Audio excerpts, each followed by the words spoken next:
Jésus-Christ mon Seigneur, le seul chemin vers mon Dieu. Jésus-Christ mon Seigneur, il a lavé mes péchés. Jésus-Christ mon Seigneur, l'obscurité s'est effondrée. Jésus-Christ mon Seigneur, le roi des rois que je blâme. Jésus est Christ.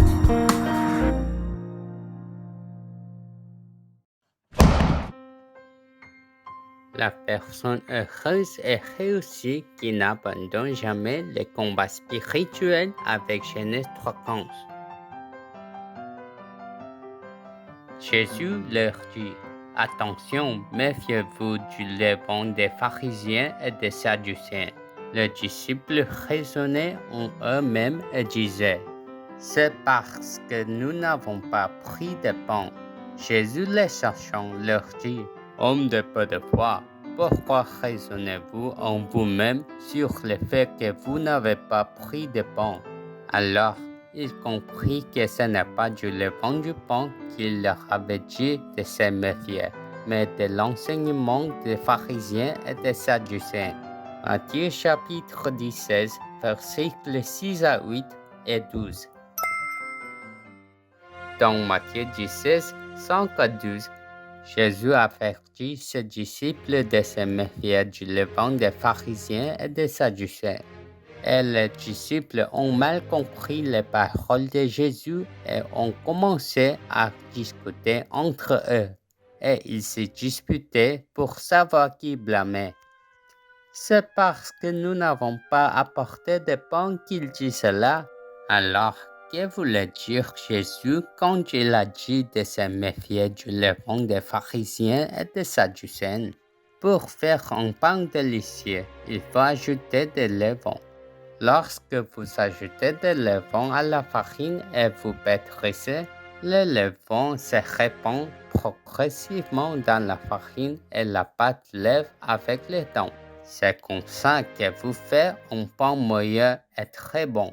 Cependant, lorsque Jésus parlait du levain des pharisiens et des sadducéens, il ne faisait pas référence au levain ajouté à la farine. Il fait référence à la religion des pharisiens qui ne croient pas au Dieu vivant Christ de Genèse 3:15. Ils ont mémorisé les paroles de Dieu dans la Bible, mais ont vécu selon les enseignements des livres de sagesse tels que les Talmud. Cependant, quelle que soit la qualité des enseignements du Talmud, ils ne peuvent pas jamais résoudre l'inclination au péché qui pénètre votre corps comme le péché originel de Genèse 3. Pour ça, les Juifs sont devenus plus têtus, fiers et ne connaissaient pas Jésus qui est venu comme le Messie de Genèse 3:15 et alors ils ont crucifié Jésus.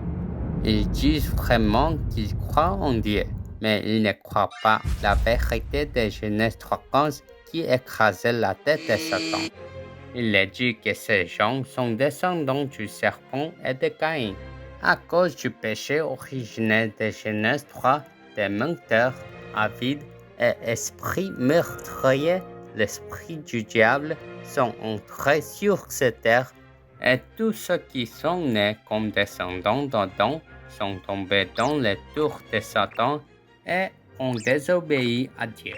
Donc, si les gens n'ont pas l'esprit du Christ de Genèse 3:15, ils n'ont pas d'autre choix que de vivre comme des menteurs habitués qui se trompent selon Jean 8:44. Vous êtes des enfants du diable. Dans le texte d'aujourd'hui, les disciples pensaient au reste des pains après avoir entendu les paroles de Jésus. Méfiez-vous du levain des pharisiens et du sadducéen. Jésus dit à ses disciples: homme de peu de foi, ne comprends-tu pas encore qui a accompli les miracles des 5 et 7 pains? Alors, savons-vous, nos enfants, qui a nourri des 5000 personnes avec 5 pains et 4000 personnes avec cette bombe. Il est notre Christ de Genèse 3:15, postérité de l'enfant qui est venu sur cette terre comme notre sauveur pour résoudre tous nos problèmes. Mais les pharisiens et sadducéens n'ont pas reconnu notre Dieu et rejetant le Messie, Jésus-Christ, postérité de la femme de Genèse 3:15. Pour ça, Jésus a averti à ses disciples de se méfier de leur faux enseignement. Ainsi, en tant qu'enfants sauvés de Dieu, si nous comprenons le Messie, Jésus-Christ de Genèse 3:15, qui a écrasé la tête de Satan, et brisant à plusieurs fois les pouvoirs du péché, mort et de l'enfer dans notre cœur, nous serons les morceaux heureux et réussis de la bénédiction de Dieu. Jésus est Christ. Nous sommes enfants de Dieu. Tous les problèmes sont finis. Satan va-t'en, rempli du Saint-Esprit, évangélisation mondiale. Jusqu'à la fin de la terre, nous serons témoins. Le premier enfant Caïn, né d'Adam et Ève, était une fermière. Et les frères de Caïn, Abel, étaient bergers. Après un certain temps, Caïn adora Dieu avec du crainte selon ses pensées. Abel a tué un agneau et a offert un sacrifice sanglant à Dieu. Mais Dieu n'a pas accepté l'adoration de Caïn, mais celle d'Abel. Alors, pourquoi Dieu seulement acceptait l'adoration du sang offert par Abel?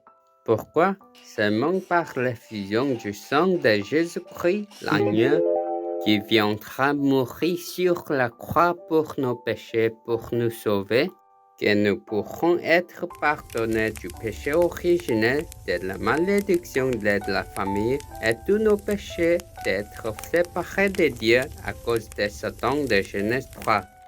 Cependant, Caïn a ignoré l'adoration du sang de Jésus-Christ de Genèse 3:15 que Dieu avait promis. Il était furieux que Dieu n'ait pas reçu son adoration. C'est alors que Dieu l'avertit à l'avance. Le péché attend pour vous attaquer et vous détruire. Vous devez le maîtriser. Caïn dit alors à Abel, Abel, Dieu nous a donné Genèse 3:15 pour régner sur le péché. De cette façon, Caïn vient de passer à Abel et n'a pas utilisé le pouvoir du Christ pour dominer le pouvoir du péché, qui est plein de haine et de mauvaises pensées qui essaient de tuer les gens. Enfin, Caïn n'a pas fait la bataille spirituelle pour écraser la tête de Satan et a tué Abel. Par conséquent, nous devons écraser la tête de Satan, la puissance du péché qui apporte la haine, la cupidité, l'envie, la jalousie, la colère, qui empêche le combat spirituel. Au nom de Jésus-Christ, la postérité de la femme de Genèse 3:15 que Dieu nous a donnée. Vous devez toujours profiter de la bénédiction du salut.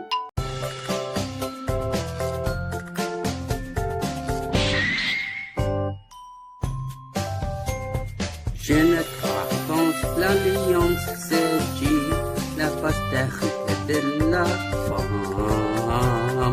Jésus-Christ complètement écrasé la tête de Satan. Yeah! Écraser la tête de Satan avec Genèse 3:15 tous les jours. Si vous n'abandonnez pas la bataille spirituelle pour écraser la tête de Satan et vous continuez à prendre l'habitude de combattre avec Genèse 3:15, vous deviendrez la personne la plus prospère de cette époque.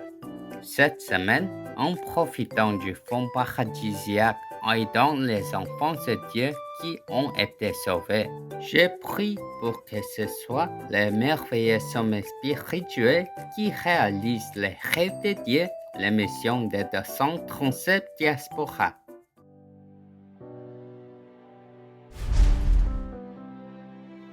Dieu vivant, merci de m'avoir donné Genèse 3:15, la postérité de la femme, le Messie Jésus-Christ, comme alliance et d'avoir la grâce d'être victorieux aujourd'hui.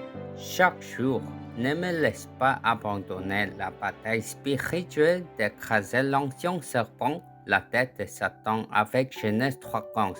Le nom du Christ est devenir une personne heureuse et réussie qui accomplit la mission de la diaspora. J'ai pris au nom de Jésus-Christ. Amen.